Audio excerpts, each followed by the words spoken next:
Good morning, dear students. Welcome to this online lecture. I am Mr. Rahul Pawar. In today's lecture, we are going to study the 8th example on the computation of income from business. This is the last example on this particular topic. So, read the example carefully. This is example number 8. Following is the profit and loss account of Mr. Rohit. Okay, in the first sentence, it is mentioned that the profit and loss account which is given in this example is of Mr. Rohit. एक्झाम्पलच्या पहिल्या सेंटेन्समध्ये आपल्याला सांगितलं आहे की आपल्याला जे profit and loss account दिलेलं आहे ते कोणाचं आहे तर मिस्टर रोहित या व्यक्तीचं आहे. It means that mister Rohit is the owner of the business. याचा अर्थ हा होतो की हे जे काय प्रॉफिट अँड लॉस अकाउंट ज्या बिझनेसचं आहे या बिझनेसचा ओनर कोण आहे तर मिस्टर रोहित हा बिझनेसचा ओनर आहे. This is profit and loss account for the year ended 31 March 2020. आपल्याला जे प्रॉफिट अँड लॉस अकाउंट दिलेलं आहे ते 31 मार्च 2020चं दिलेलं आहे. This is debit side of profit and loss account. We know that on this debit side of profit and loss account we record the different expenses and losses of the business. Business चालवण्यासाठी जे काय खर्च होतात, जे काय losses होतात ते सर्व खर्च, ते सर्व लॉसेस हे प्रॉफिट अँड लॉस अकाउंटच्या डेबिट साईडला रेकॉर्ड केले जातात. Okay, on the debit side of profit and loss account we record the different expenses and losses of the business, while on the credit side, this is the credit side. Credit साईडला आपण काय record करतो तर on the credit side of profit and loss account we record the different incomes and gains of the business. Incomes means उत्पन्न and gains means फायदा. बिझनेसला जे काही इन्कम मिळाले आहेत, जे काही गेन्स मिळाले आहेत ते सर्व प्रॉफिट अँड लॉस अकाउंटच्या क्रेडिट साईडला रेकॉर्ड केले जातात. आता आपण पहिल्यांदा डेबिट साईड बघूया. प्रॉफिट अँड लॉस अकाउंटच्या डेबिटला कोणकोणते एक्सपेन्सेस दिले आहेत किंवा कोणकोणते खर्च दिलेले आहेत हे आपण पाहूया. बघा, पहिला खर्च कोणता आहे. The first expenditure on the debit side of profit and loss account is to salaries. सॅलरीचा खर्च किती दिला आहे बघा, एक्झाम्पलमध्ये सॅलरी सांगितली 33,000. सॅलरी म्हणजे एम्प्लॉईला पगार पेड केला. किती रुपये पगार पेड केला आहे तर 33,000 रुपये एवढा पगार पेड केलेला आहे. हा पहिला खर्च आहे. त्यानंतर the second expenditure on the debit side is to advertisement. ॲडव्हर्टाइजमेंटची अमाऊंट किती आहे. Amount of advertisement is 13,500. 13,500 एवढ्या जाहिरातीचा खर्च आहे. ओके, ॲडव्हर्टाइजमेंट म्हणजे जाहिरात. प्रत्येक बिझनेस स्वतःच्या बिझनेसची जाहिरात करतो. The advertisement can be made on television, on radio, on newspaper, on internet, etc. There are various options by which a businessman can make an advertisement. Okay, and ॲडव्हर्टाइजमेंटसाठी किती खर्च केला आहे तर 13,500. त्यानंतर पुढचा जो खर्च आहे तो आहे to stationery and amount of stationery is ₹4,500. स्टेशनरीचा खर्च किती दिला आहे तर 4,500 एवढा वर्षभराचा खर्च आहे. त्यानंतर पुढचा खर्च दिला आहे तो आहे bad debts and amount of bad debts given is ₹4,000. Bad debts किती रुपयाचे आहेत तर 4,000. पहिल्यांदा आपल्याला हे कळायला पाहिजे की what is bad debts. Bad debts म्हणजे काय. बॅड डेब्ट्स म्हणजे काय तर if any customer does not pay our dues. Okay, एखाद्या कस्टमरने जर त्याचे पैसे, आपल्याला येणारे पैसे बुडवले.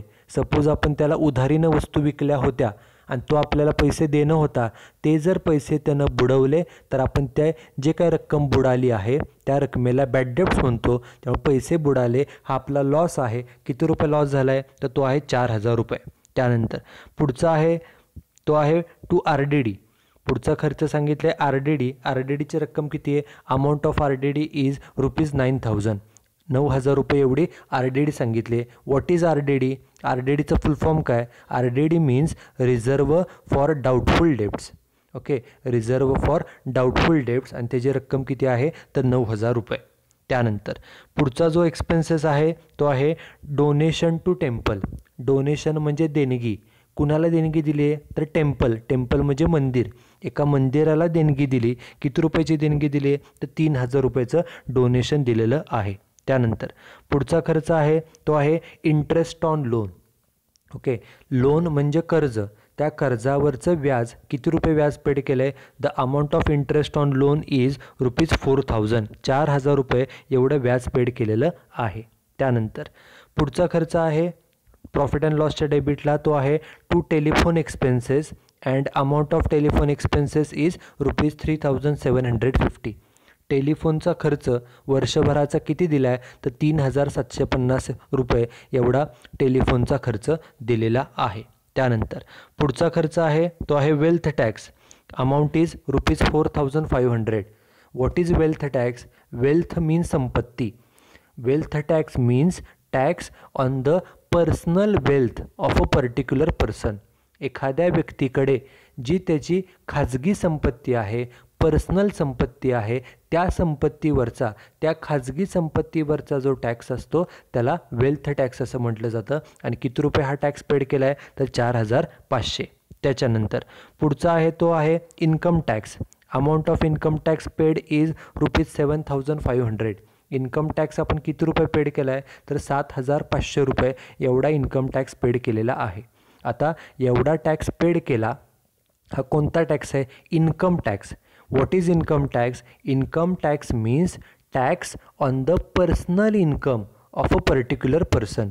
एखाद्या व्यक्तीचं जे स्वतःचं त्याचं खाजगी त्याचं पर्सनल इन्कम आहे, त्या पर्सनल इन्कमवरचा टॅक्स म्हणजे इन्कम टॅक्स.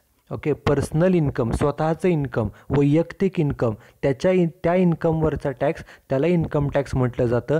त्यामुळं इन्कम टॅक्स आणि वेल्थ टॅक्स हे पर्सनल इन्कमवरचे टॅक्स आहेत, पर्सनल संपत्तीवरचे टॅक्स आहेत. हे दोन्हीसुद्धा, इन्कम टॅक्स म्हणजे पर्सनल इन्कमवरचा टॅक्स आणि वेल्थ टॅक्स म्हणजे पर्सनल वेल्थचा टॅक्स. ओके, पर्सनल संपत्तीवरचा टॅक्स. त्यामुळे हे दोन्हीसुद्धा, इन्कम टॅक्स असेल किंवा वेल्थ टॅक्स असेल, हे दोन्हीसुद्धा पर्सनल गोष्टींशी रिलेटेड आहेत. आणि आपण नेहमी बिझनेसचं असेल तर ते अलाउड करतो आणि पर्सनल असेल तर काय करतो? तर ते पूर्णपणे डिसअलाउड करतो. त्यामुळं वेल्थ टॅक्स असेल किंवा इन्कम टॅक्स असेल, हे दोन्हीसुद्धा पर्सनल असतात आणि पर्सनल गोष्टी आपण नेहमी डिसअलाउड करतो. त्यानंतर पुढचा जो खर्च आहे next expenditure which is very important. Okay, because it has come for the first time. पुढचा खर्च बघा जो पहिल्यांदाच आलेला आहे तो आहे to LIC premium. Amount of LIC premium is ₹3300. LICचा प्रीमियम म्हणजे LICचा हप्ता पेड केला. LIC म्हणजे लाईफ इन्शुरन्स कॉर्पोरेशन, त्यांना आपण प्रीमियम म्हणजे हप्ता पेड केलेला आहे. म्हणजेच काय, तर हा जो कोण बिझनेसचा ओनर आहे मिस्टर रोहित, त्यानं स्वतःच्या लाईफचा इन्शुरन्स काढला असेल किंवा घरातल्या कुणाचा तरी इन्शुरन्स काढला असेल आणि त्या इन्शुरन्सचा प्रीमियम पेड केलेला आहे. किती रुपये पेड केला आहे बघा? Amount paid is ₹3300. एकूण ₹3300 एवढा इन्शुरन्सचा प्रीमियम हा पेड केलेला आहे. ओके, किती? 3300. त्यानंतर पुढचा खर्च आहे to loss on sale of asset. Asset विकली आणि त्या असेट विकून लॉस झाला. किती रुपये लॉस झाला आहे? तर 4500. असेट, बिझनेसमध्ये जी एखादी असेट वापरलेली असते ती असेट जुनी झाल्यानंतर ती विकली जाते आणि अशी एखादी असेट विकून तोटा झाला. किती रुपये? तर ₹4500 एवढा तोटा झालेला आहे. त्यानंतर पुढचा खर्च आहे to electricity bill. Electricity bill म्हणजे लाईट बिल. वर्षभराचा खर्च किती आहे? तर 2700 हा वर्षभराचा खर्च दिलेला आहे. त्यानंतर पुढचा next expenditure on the debit side is to salary to owner. Owner म्हणजे बिझनेसचा जो कोण मालक आहे त्याला पगार पेड केला. किती रुपये पगार पेड केला आहे? वर्षभराचा मिळून ₹13,000 13,000 एवढा पगार पेड केलेला आहे. त्यानंतर next expenditure on the debit side of profit and loss account is to depreciation. Depreciation किती रुपये आहे? तर 9500. आपण 11th स्टँडर्डपासून शिकलो आहे की depreciation means reduction in the value of asset because of its use. एखादी असेट, मग ती बिल्डिंग असेल, मशिनरी असेल किंवा फर्निचर असेल, एखादी असेट जेव्हा आपण वापरून त्या असेटची किंमत कमी होते त्याला डेप्रिसिएशन असं म्हटलं जातं. आणि ते डेप्रिसिएशन किती रुपये दिले? एक्झाम्पलमध्ये सांगितलं आहे डेप्रिसिएशनची रक्कम आहे 9500. हे असेटचं डेप्रिसिएशन आहे. त्यानंतर पुढचा आणि शेवटचा खर्च प्रॉफिट अँड लॉस अकाउंटच्या डेबिटला आहे तो म्हणजे to goods and services tax. GST goods and services tax mean GST. किती रुपये GST पेड केला आहे? Amount of GST paid is ₹5250. 5250 एवढा GSTचा खर्च आहे. आणि सर्वात शेवटी प्रॉफिट अँड लॉसच्या डेबिटला सर्वात शेवटचा पॉईंट टू नेट प्रॉफिट. बिझनेसचा नेट प्रॉफिट किती आहे? तर 79,000. या बिझनेसला वर्षभरामध्ये 79,000 एवढा नेट प्रॉफिट हा झालेला आहे. This is debit side of profit and loss account. ही झाली प्रॉफिट अँड लॉस अकाउंटची डेबिट साईड. या डेबिट साईडला सर्व एक्सपेन्सेस आणि सर्व लॉसेस हे दिलेले असतात. आता आपण प्रॉफिट अँड लॉस अकाउंटची क्रेडिट साईड बघूया. क्रेडिट साईडला on the credit side of profit and loss account the different incomes and gains are recorded. बिझनेसला जे इन्कम्स मिळतात, इन्कम म्हणजे उत्पन्न आणि गेन्स म्हणजे फायदे, हे प्रॉफिट अँड लॉस अकाउंटच्या क्रेडिट साईडला रेकॉर्ड केले जातात. बघा मग पहिले इन्कम काय? The first income on the credit side of profit and loss account is by gross profit and amount of gross profit is ₹1,90,500. Gross प्रॉफिटची रक्कम किती आहे? तर 1,90,500 एवढी ग्रॉस प्रॉफिटची रक्कम आहे. हा पहिला इन्कम आहे. त्यानंतर the second income on the credit side of profit and loss account is by dividend on shares. Okay, शेअर्सवरती डिव्हिडंड मिळाला. किती रुपये डिव्हिडंड मिळाला आहे? तर अमाऊंट इज ₹6,000. 6,000 रुपये एवढा डिव्हिडंड मिळालेला आहे. कशावरती डिव्हिडंड मिळाला? तर शेअर्सवरती 6,000 रुपये. त्यानंतर the third income on the credit side of profit and loss account is bye house rent. घराचं रेंट मिळालं. किती रुपये रेंट मिळालं आहे? तर 5,250. हा जो कोण ओनर आहे, ओनर कोण आहे बघा, फर्स्ट लाईनला सांगितलं आहे तर mister Rohit. Mr. Rohit is the owner of the business and he has received a house rent of ₹5,250. त्याला किती रुपये रेंट मिळालं? 5,250. पण हे रेंट कुठलं आहे? तर हे रेंट घराचं आहे. म्हणजे हे घरगुती रेंट आहे. घराचं म्हणजे घरगुती म्हणजेच हे पर्सनल इन्कम झालं. कारण हे घराचं आहे आणि घर हे आपलं पर्सनल असतं, खाजगी असतं, त्यामुळे ते पर्सनल इन्कम आहे. आणि त्यानंतर last income on the credit side of profit and loss account is by other income. इतर काही इन्कम मिळाले आणि ब्रॅकेटमध्ये स्पेसिफिकली सांगितलं आहे की हे बिझनेसचे इन्कम्स आहेत. अमाऊंट किती रुपये आहे? तर 2,250 एवढं आपल्याला अदर इन्कम, इतर मार्गाने इन्कम मिळालं आहे. ही झाली डेबिट साईड आणि क्रेडिट साईड. आता आपण दोन्ही बाजूची टोटल दिली आहे बघा.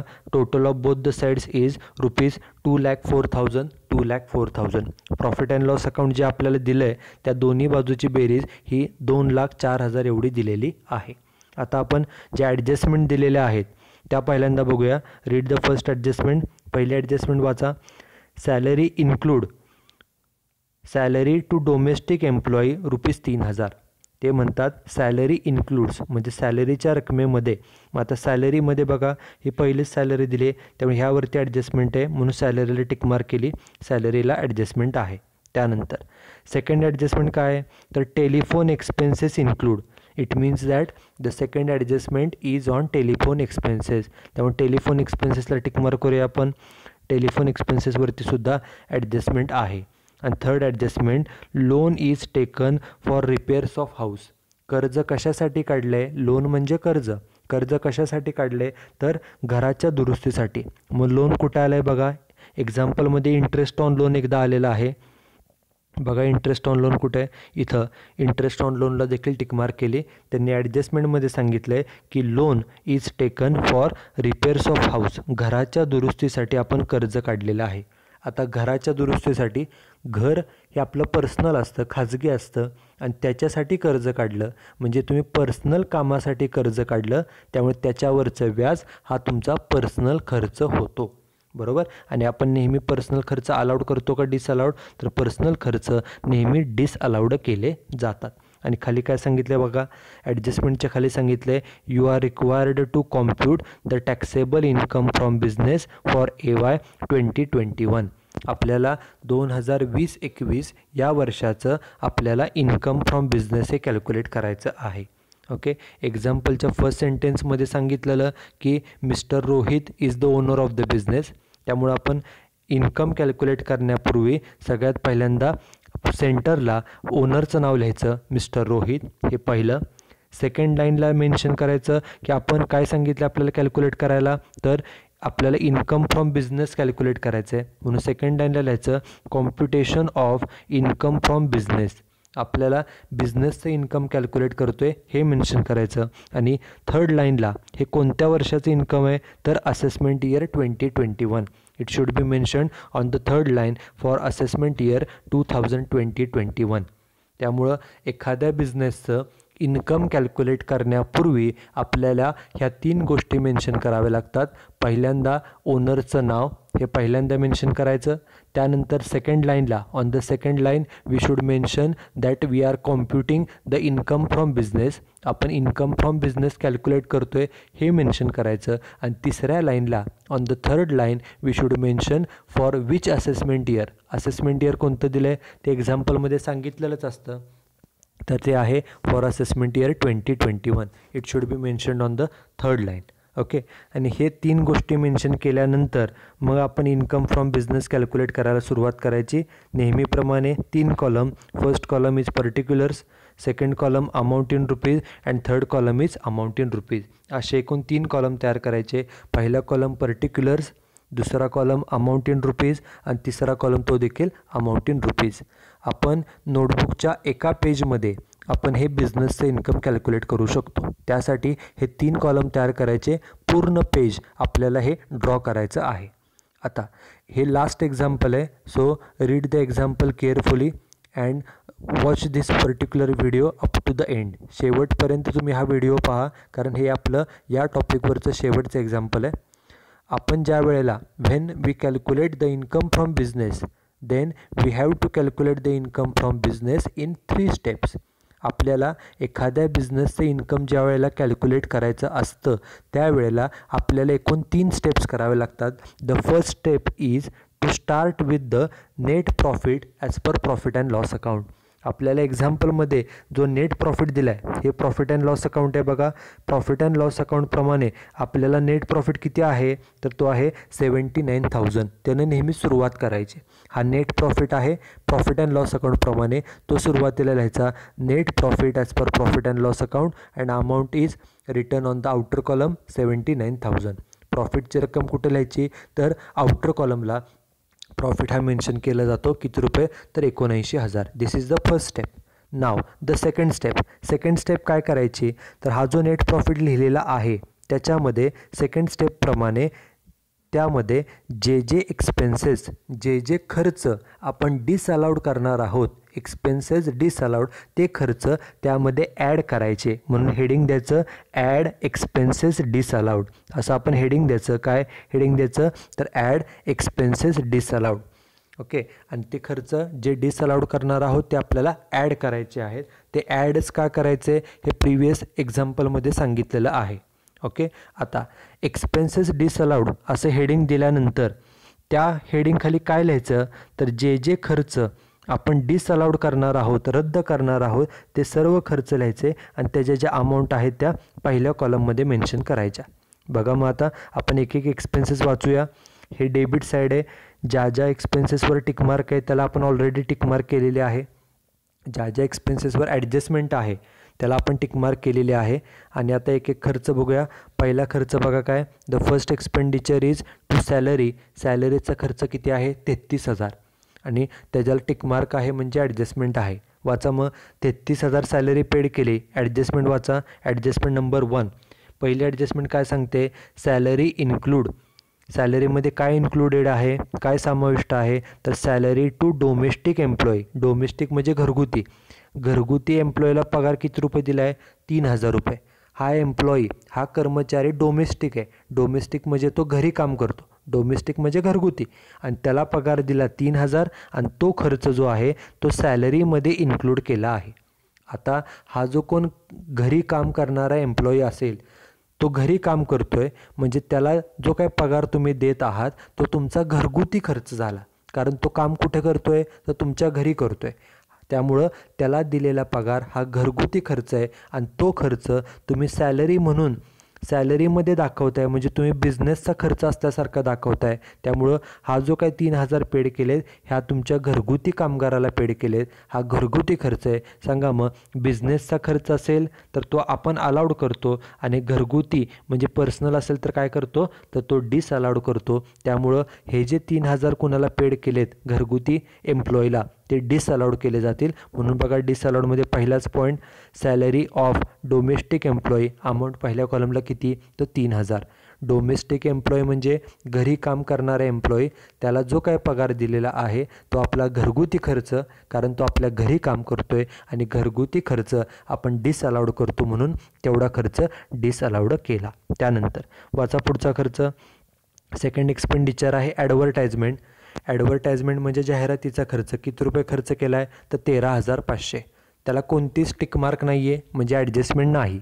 ॲडजस्टमेंट जर नसेल तर फक्त एवढंच पाहायचं की हा जो काय खर्च आहे तो खर्च बिझनेसचा आहे का तो खर्च पर्सनल आहे.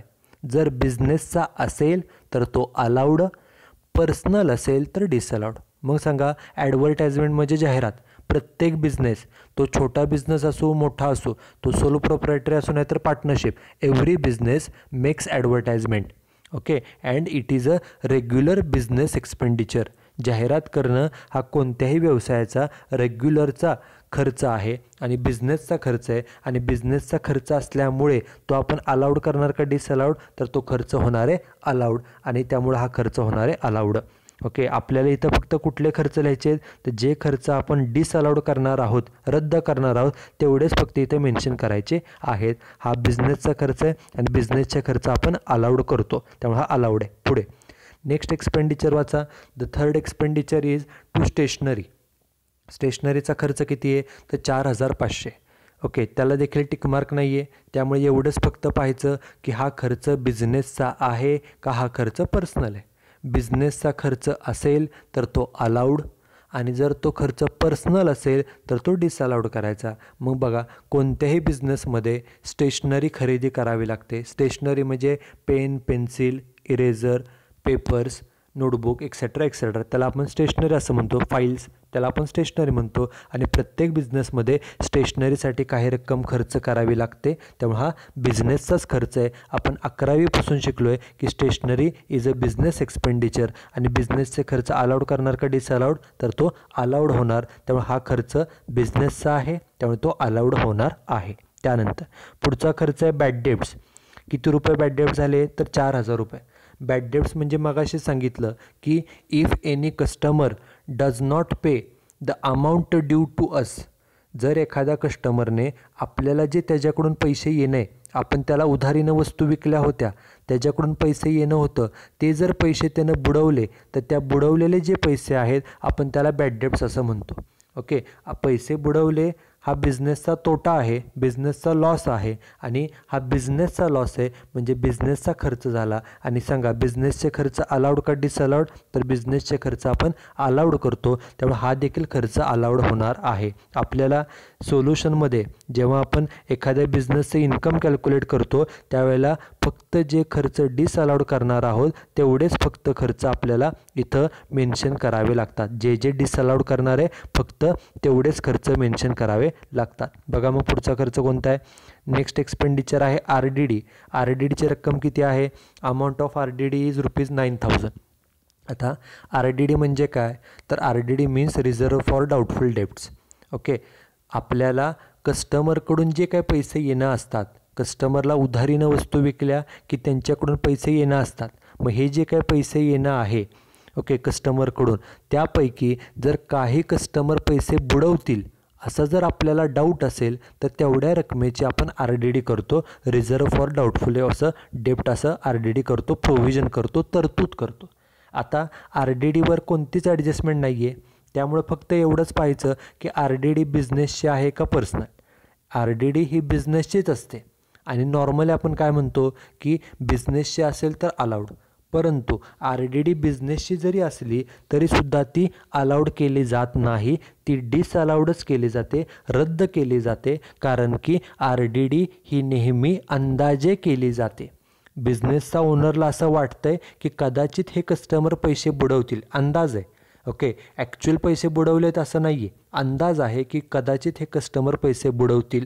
त्यामुळे ती अंदाजे असल्यामुळं जरी ती बिझनेसची असली तरीसुद्धा ती रद्द केली जाते, डिसअलाउड केली जाते. किती रुपये डिसअलाउड होतील मग RDDचे? तर पूर्ण 9,000. बघा मग डिसअलाउडमध्ये RDD अमाऊंट किती? तर 9,000 रुपये, तेवढी रक्कम डिसअलाउड झाली. त्यानंतर पुढचा जो खर्च दिला आहे तो आहे डोनेशन टू टेम्पल. किती रुपये डोनेशन दिले? Amount of donation given is ₹3,000. 3,000चं डोनेशन दिलं. डोनेशन म्हणजे देणगी दिली. आता ॲडजस्टमेंट कोणतीच दिलेली नाही आहे, त्यामुळे एवढंच पाहायचं की हा खर्च बिझनेसचा आहे का हा खर्च पर्सनल आहे. बिझनेसचा असेल तर अलाउड, पर्सनल असेल तर डिसअलाउड. साधा सोपा नियम. जर तो खर्च बिझनेसचा असेल तर तो अलाउड आहे, आणि जर तो खर्च पर्सनल असेल, वैयक्तिक असेल, तर तो डिसअलाउड करायचा. मग आता सांगा, आपण एखाद्याला डोनेशन दिलं, डोनेशन द्यायचं का नाही द्यायचं? डोनेशन कुणाला द्यायचं? डोनेशन किती रुपये द्यायचं? डोनेशन पैशात द्यायचं का वस्तूच्या स्वरूपामध्ये द्यायचं? हा आपला वैयक्तिक प्रश्न असतो. बिझनेस चालवण्यासाठी डोनेशन द्यावं लागत नाही. डोनेशन देणं हा काय बिझनेसचा खर्च नाही आहे, तर तो आपला वैयक्तिक खर्च आहे. कारण कुणाला डोनेशन द्यायचं, डोनेशन द्यायचं का नाही द्यायचं, द्यायचं असेल तर किती रुपये द्यायचं, कधी द्यायचं, कुणाला द्यायचं, हे सर्व आपण ठरवतो, कारण तो आपला वैयक्तिक प्रश्न आहे. 500 रुपये डोनेशन द्यायचं का 1,000 द्यायचं, द्यायचं का नाही द्यायचं, हा आपला वैयक्तिक प्रश्न आहे, पर्सनल प्रश्न आहे. त्यामुळे हा झाला पर्सनल खर्च. आणि पर्सनल खर्च आपण अलाउड करतो का डिसअलाउड? तर तो डिसअलाउड होतो. त्यामुळे हे जे काय 3,000 डोनेशन दिले ते डिसअलाउड होईल. बघा मग डिसअलाउडमध्ये डोनेशन टू टेम्पल अमाऊंट किती? 3,000 रुपये. डोनेशन कोणाला जरी दिलं, जरी तुम्ही गव्हर्नमेंटला जरी डोनेशन दिलं, देणगी दिली, एखाद्याला देणगी देणं, मदत करणं हा आपला वैयक्तिक प्रश्न असतो, खाजगी प्रश्न असतो, पर्सनल प्रश्न असतो. आणि पर्सनल गोष्टी आपण नेहमी डिसअलाउड करतो, म्हणून हा जो काही डोनेशन दिले ते डिसअलाउड केलं. त्यानंतर पुढचा बघा खर्च काय? नेक्स्ट एक्सपेंडिचर आहे इंटरेस्ट ऑन लोन. जे कर्ज काढलेलं आहे त्या कर्जावरचे व्याज किती रुपये पेड केले? 4,000. आणि त्याच्यावर ॲडजस्टमेंट आहे. वाचा ॲडजस्टमेंट नंबर 3. शेवटची ॲडजस्टमेंट वाचा. त्यांनी सांगितले loan is taken for repairs of house. कर्ज कशासाठी काढले आपण? तर घराच्या रिपेअरिंगसाठी, घराच्या दुरुस्तीसाठी. आता घराची दुरुस्ती म्हणजे हा झाला घरगुती खर्च, बरोबर? हा आपला घरगुती खर्च आहे. आणि घरगुती खर्च म्हणजे हा आपला पर्सनल आहे. आणि पर्सनल खर्च आपण अलाउड करतो का डिसअलाउड करतो? तर पर्सनल खर्च आपण नेहमी डिसअलाउड करतो. त्यामुळे जे काही व्याज आहे, किती रुपये व्याज आहे बघा, इंटरेस्टची रक्कम आहे 4,000. हे कर्ज आपण घराच्या कामासाठी काढले, घरासाठी काढले, म्हणजे तो घरगुती खर्च झाला. त्यामुळे ते जे काही व्याज आहे तो घरगुती खर्च, आणि आपण घरगुती खर्च जे असतात ते डिसअलाउड करतो. म्हणून डिसअलाउडमध्ये बघा इंटरेस्ट ऑन लोन कंसामध्ये लिहिले रिपेअर्स ऑफ हाऊस. हे कर्ज घराच्या रिपेअरिंगसाठी काढलं आहे, त्यामुळे किती रुपये त्याची अमाऊंट आहे? 4,000. ते सर्व अमाऊंट ही डिसअलाउड केली. त्यानंतर बघा आता पुढचा खर्च. ओके, नेक्स्ट एक्सपेंडिचर बघा काय पुढचा खर्च दिला आहे. Telephone expenses. Amount of telephone expenses is ₹3,750. टेलिफोनचा खर्च किती आहे? तर 3,750. त्याला देखील टिक मार्क आहे. ॲडजस्टमेंट आहे. वाचा ॲडजस्टमेंट शेवटची adjustment number 2. Telephone expenses include. ह्यात जो काय टेलिफोनचा खर्च आहे त्यामध्ये काय इन्क्लुडेड आहे? तर टेलिफोन बिल ऑफ हाऊस. घराचं टेलिफोन बिल किती आहे? तर ₹750. हे घराचं टेलिफोन बिल आहे. घराचा टेलिफोन बिल हा आपला घरगुती खर्च आहे. घरगुती म्हणजेच पर्सनल खर्च झाला. सांगा मग, पर्सनल खर्च, घराचा खर्च म्हणजे पर्सनल खर्च.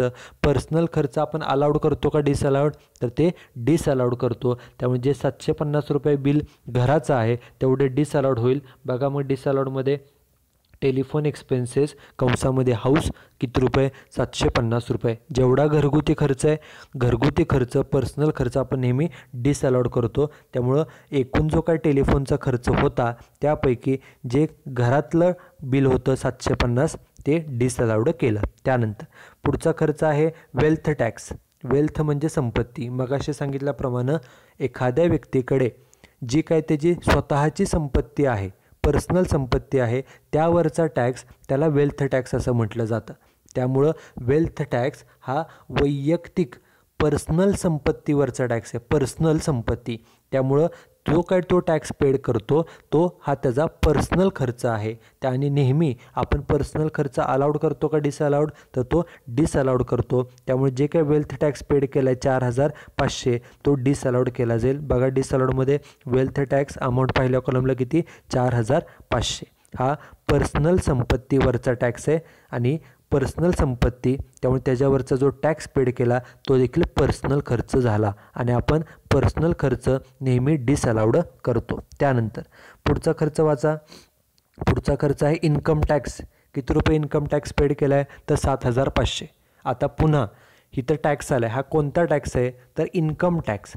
इन्कम टॅक्स म्हणजे काय, एखाद्या व्यक्तीला जे काही पर्सनल इन्कम मिळतं त्या पर्सनल इन्कमवरती त्याला जो टॅक्स पे करावा लागतो it is called as a income tax. Income tax means tax on the personal income of a particular person. एखाद्या व्यक्तीचं जे काय त्याचं स्वतःचं म्हणजे वैयक्तिक पर्सनल त्याचं स्वतःचं जे इन्कम आहे त्या इन्कमवरचा टॅक्स त्याला इन्कम टॅक्स असं म्हणतात. त्यामुळे नेहमी लक्षात ठेवा इन्कम टॅक्स असेल किंवा वेल्थ टॅक्स असेल हे दोन्हीसुद्धा पर्सनल इन्कमवरचे टॅक्स आहेत, पर्सनल संपत्तीवरचे टॅक्स आहेत. आणि पर्सनल म्हणजे नेहमी ते आपण अलाउड करणार का डिसअलाउड सांगा.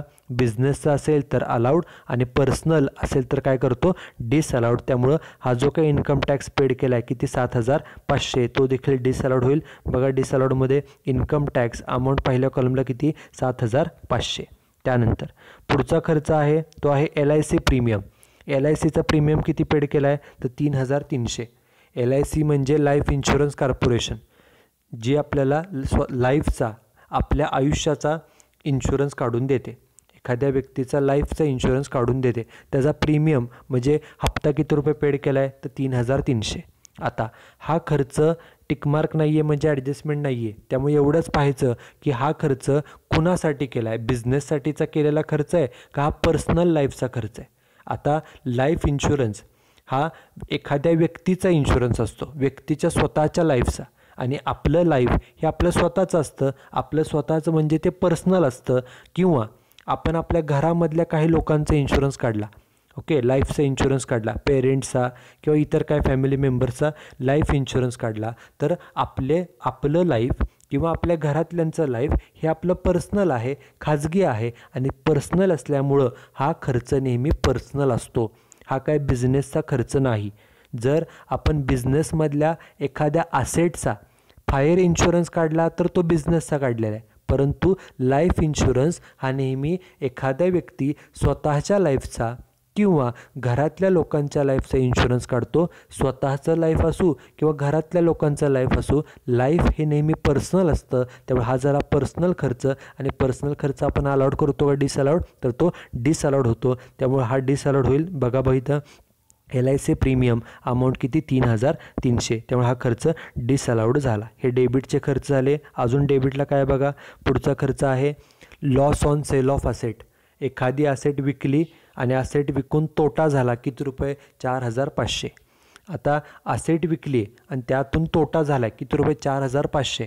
आता असेट विकणं हा काय बिझनेसचा रेग्युलरचं काम आहे का, नाही. हा काय बिझनेस चालवण्याचा खर्च नाही. ती ॲसेट बिझनेसची असू नाही तर पर्सनल असू, ॲसेट विकणं हा काय बिझनेसचा रेग्युलरचा खर्च नाही, बिझनेसचा खर्च नाही, बिझनेस चालवण्याचा खर्च नाही. बिझनेसमध्ये हा खर्च होतो, ओके, एखादी ॲसेट विकल्यानंतर तोटा होतो. परंतु हा जो काय तोटा झाला आहे 4,500 हा काय बिझनेस चालवून झालेला नाही आहे. तुम्ही ॲसेट विकून तोटा झाला आहे. त्यामुळं हा काय बिझनेस चालवण्याचा रेग्युलरचा खर्च नाही, बिझनेसचा खर्च नाही. त्यामुळे तो डिसअलाउड केला जातो. म्हणून बघा डिसअलाउडमध्ये loss on sale of asset amount आहे पहिल्या कॉलमला 4,500. आता ही असेट बिझनेसची असू नाहीतर बिझनेसची नसू तरीसुद्धा तो डिसअलाउडच केला, कारण की हा काही बिझनेसचा रेग्युलरचा खर्च नाही आहे. ॲसेट काय आपण रेग्युलरली विकत बसत नाही. कधीतरी 2 वर्षांनी 4 वर्षांनी 5 वर्षांनी आपण बिझनेसमधली एखादी ॲसेट विकतो. त्यामुळे हा काय रेग्युलरचा खर्च नाही आणि रेग्युलरचा खर्च नाही म्हणूनच तो खर्च डिसअलाउड केला, कारण तो रेग्युलरचा खर्च नाही आहे म्हणून तो डिसअलाउड. त्यानंतर पुढचा खर्च आहे तो आहे इलेक्ट्रिसिटी बिल. लाईट बिल किती पेड केलं आहे 2,700. ॲडजस्टमेंट काय नाही आहे, टिकमार्क नाही आहे म्हणजे. त्यामुळे एवढंच पाहायचं की हा खर्च बिझनेसचा आहे का पर्सनल. आता बिझनेसमध्ये जे काय आपलं ऑफिस असतं, फॅक्टरी असते, तिथं आपल्याला लाईट लागते, इलेक्ट्रिसिटी लागते, त्याचं बिल पेड करावं लागतं, म्हणजे हा बिझनेसचाच खर्च आहे. आणि बिझनेसचे खर्च आपण काय करतो, अलाउड का डिसअलाउड, तर तो अलाउड होतो, त्यामुळे हा खर्च अलाउड होईल. त्यानंतर पुढचा खर्च आहे सॅलरी टू ओनर. बिझनेसच्या ओनरला, मालकाला सॅलरी पेड केली, किती रुपये, तर 13,000 रुपये सॅलरी पेड केली. कुणाला, बिझनेसच्या ओनरला. आता आपण प्रिव्हियस एक्झाम्पलमध्ये पण पाहिले की as per income tax act the business should not pay salary to the owner. Income टॅक्सच्या नियमाप्रमाणे बिझनेसचा जो कोण ओनर आहे, बिझनेसचा जो कोण मालक आहे, त्याला पगार देऊ नये. प्लस त्याला त्याचं जे काय कॅपिटल आहे, ओनरचं, बिझनेसच्या मालकाचं जे काय भांडवल आहे, कॅपिटल आहे, त्यावरती त्याला इंटरेस्ट ऑन कॅपिटल हे सुद्धा देऊ नये. आणि जर ते दिलं तर ते दोन्हीच्या दोन्ही डिसअलाउड म्हणजे रद्द केलं जातं. बिझनेसच्या मालकाला पगार पण द्यायचा नाही, तसेच बिझनेसच्या मालकाला कॅपिटलवरती व्याजसुद्धा द्यायचं नाही. आणि जर दिलं तर ते डिसअलाउड केलं जातं. त्यामुळे जी सॅलरी 13,000 पेड केली ती डिसअलाउड होईल. बघा, सॅलरी टू ओनर अमाऊंट पहिल्या कॉलमला किती, 13,000 रुपये. त्यानंतर पुढचा खर्च आहे तो आहे डेप्रिसिएशन. किती रुपये डेप्रिसिएशन आहे, 9,500. त्याला कोणतीच टिकमार्क नाही आहे, म्हणजे ॲडजस्टमेंट काही दिलेली नाही. त्यामुळे एवढंच पाहायचं की हा जो काय खर्च आहे तो बिझनेसचा आहे का पर्सनल आहे. बिझनेसचा खर्च असेल तर तो अलाउड, पर्सनल असेल तर डिसअलाउड. आता डेप्रिसिएशन जे आहे ते आपण बिझनेसच्या असेट्सवरती चार्ज करतो. बिझनेसमध्ये बिल्डिंग, मशिनरी, फर्निचर अशा वेगवेगळ्या असेट्स असतात. या असेट्सवरती आपण डेप्रिसिएशन चार्ज करतो. त्यामुळं डेप्रिसिएशन हे नेहमी बिझनेसचंच असतं आणि बिझनेसचं असल्यामुळे ते अलाउड का डिसअलाउड, तर ते अलाउड होणार आहे, त्यामुळे हे अलाउड होईल. त्यानंतर शेवटचा खर्च वाचा, तो आहे गुड्स अँड सर्व्हिसेस टॅक्स. किती रुपये रक्कम आहे, तर 5,250 एवढी GSTची रक्कम आहे. आता गुड्स अँड सर्व्हिस टॅक्सवरती देखील ॲडजस्टमेंट नाही आहे. त्यामुळे फक्त एवढंच पाहायचं की हा जो काय खर्च आहे तो बिझनेसचा आहे का पर्सनल. आता नावामध्ये सांगितले की हा कोणता टॅक्स आहे, गुड्स अँड सर्व्हिसेस, वस्तू आणि सेवा. त्यामुळे वस्तू आणि सेवा ह्या बिझनेसच्या असतात, म्हणजे हा बिझनेसशीच रिलेटेड खर्च आहे. आणि आपण बिझनेसचे खर्च काय करतो, तर अलाउड करतो. त्यामुळे हा देखील खर्च जो काय आहे 5,250 तो अलाउड होणार आहे. असे आपले सर्व डेबिट साईडचे खर्च झाले. बघा, मग जे खर्च आपण डिसअलाउड केले त्याची अमाऊंट आपण पहिल्या कॉलमला घेतली, त्याखाली रे सोडून हे जे काही सगळे खर्च डिसअलाउड केले त्याची बेरीज बाहेर घ्यायची. किती, 52,550. आपण सुरुवात केली होती नेट प्रॉफिटपासून, तो होता 79,000. आणि खर्च किती आहेत, तर 52,550.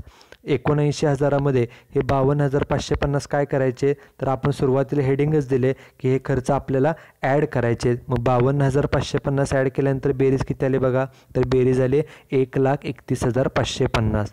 आपण सुरुवातीला नेट प्रॉफिट घेतलेला 79,000, खर्चाची बेरीज आली 52,550. ती त्यामध्ये ॲड करायची, एक्सपेन्सेस ॲड करतो आपण, आणि अशी आपली बेरीज किती आली खाली, 1,31,550. ही झाली दुसरी स्टेप.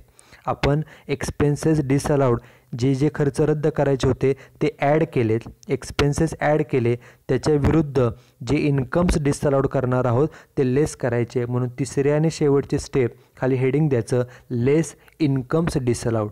जे इन्कम्स, जे उत्पन्न आपण डिसअलाउड करणार आहोत ते इथं लेस करायचे. मगाशी बघा आपण एक्सपेन्सेस ॲड केलेत, त्याच्या विरुद्ध इन्कम जे आहे ते लेस करायचे. बघा मग आता एक इन्कम, पहिले इन्कम वाचा. इन्कम साईडला कोणत्याही इन्कमवरती ॲडजस्टमेंट दिलेली नाही आहे. बघा एक इन्कम, पहिले इन्कम काय, पहिले इन्कम आहे ग्रॉस प्रॉफिट. ओके, आता टिकमार्क नाही आहे, त्यामुळे एवढंच पाहायचं की हे इन्कम बिझनेसचं आहे का पर्सनल. बिझनेसचं असेल तर अलाउड, पर्सनल असेल तर डिसअलाउड. आता आपण 11th स्टँडर्डपासून शिकतो आहे की ग्रॉस प्रॉफिट हा बिझनेसचा असतो. बिझनेसचा म्हणजे तो काय होणार आहे, अलाउड होणार आहे. त्यामुळे हे इन्कम अलाउड आहे. त्यानंतर पुढचं इन्कम आहे डिव्हिडंड ऑन शेअर्स. शेअर्सवरती डिव्हिडंड मिळाला किती रुपये, 6,000 रुपये. आता टिकमार्क नाही आहे, त्यामुळे एवढंच पाहायचं की हे इन्कम बिझनेस करून कमवला आहे का. तर जो काही डिव्हिडंड मिळतो, शेअर्सवरती डिव्हिडंड मिळतो, तो आपल्याला शेअर्समध्ये गुंतवणूक केली म्हणून डिव्हिडंड मिळालेला असतो. त्यामुळे हे जे 6,000 रुपये मिळाले हे गुंतवणुकीचं इन्कम आहे. बिझनेस करून आपल्याला डिव्हिडंड मिळत नाही. कोणत्याही बिझनेसला बिझनेस चालवून डिव्हिडंड मिळत नाही. गुंतवणूक केली, इन्व्हेस्टमेंट केल्यावरती तुम्हाला डिव्हिडंड मिळतो. त्यामुळे हे तुमच्या गुंतवणुकीचं इन्कम आहे, हे बिझनेसचं इन्कम नाही. आणि बिझनेसचं नाही आहे त्यामुळे ते अलाउड होईल का डिसअलाउड, तर ते डिसअलाउड होईल. त्यामुळे डिसअलाउडमध्ये बघा पहिलेच दिले डिव्हिडंड ऑन शेअर अमाऊंट पहिल्या कॉलमला किती 6,000 रुपये. हे बिझनेसचं इन्कम नाही. बिझनेस करून तुम्हाला काय डिव्हिडंड मिळत नाही, त्यामुळे हे बिझनेसचं इन्कम नाही, त्यामुळं डिसअलाउड केलं. त्यानंतर पुढचं इन्कम आहे हाऊस रेंट. अमाऊंट किती आहे 5,250.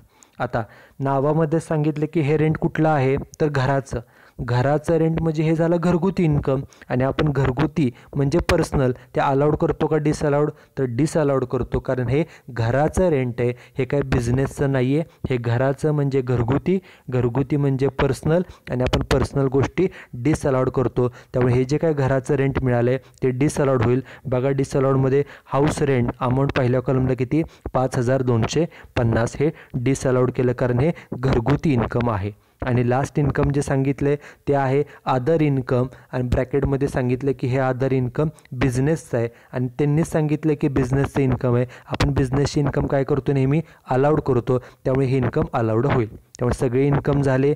जे इन्कम डिसअलाउड करायचे होते ते 2च होते. त्याची अमाऊंट इनर कॉलमला घेतली पहिल्या कॉलमला, त्याखाली रे सोडून ह्या दोन्हींची बेरीज बाहेर घेतली. किती दोन्हींची बेरीज झाली 11,250. आपल्यावरची बेरीज होती 1,31,550. त्यातून हे 11,250 काय करायचे तर आपण हेडिंग दिले बघा लेस इन्कम डिसअलाउड. त्यामुळं हे लेस करायचे आहेत. इन्कमची जी काही बेरीज आहे ती लेस करायची. आणि खाली वजाबाकी किती आली मग वजाबाकी आली 1,20,300. त्याला नाव द्यायचं इन्कम फ्रॉम बिझनेस. त्यामुळं इन्कम फ्रॉम बिझनेस कॅल्क्युलेट करण्याच्या एकूण ह्या 3 स्टेप्स आहेत. पहिल्या स्टेपमध्ये आपण सुरुवात केली नेट प्रॉफिटपासून, अमाऊंट घेतली आउटरला. सेकंड स्टेपमध्ये जे एक्सपेन्सेस आपण डिसअलाउड करणार आहोत, रद्द करणार आहोत ते ॲड करायचे, हे दुसरी स्टेप. आणि तिसऱ्या स्टेपमध्ये जे इन्कम्स डिसअलाउड करायचे ते त्यातून लेस करायचे. आणि जे काय तुम्हाला उत्तर मिळेल that answer is called as a income from business. अशा प्रकारे आपण एखाद्या बिझनेसचं इन्कम हे कॅल्क्युलेट करतो. Okay, so that's it with this particular lecture. This is the last example on the computation of income from business. हे आपलं income from business या टॉपिकचं शेवटचं एक्झाम्पल आहे. In the next lecture, we will start with the new topic which is income from profession. पुढच्या लेक्चरमध्ये आपण income from profession हा next chapter हा सुरू करणार आहोत. So you should write down this example and solution in your notebook. हे जे काय एक्झाम्पल आहे सोल्युशन आहे ते तुम्ही नोटबुकमध्ये राईट डाऊन करा. In the next lecture we will start with the new topic. So thank you very much.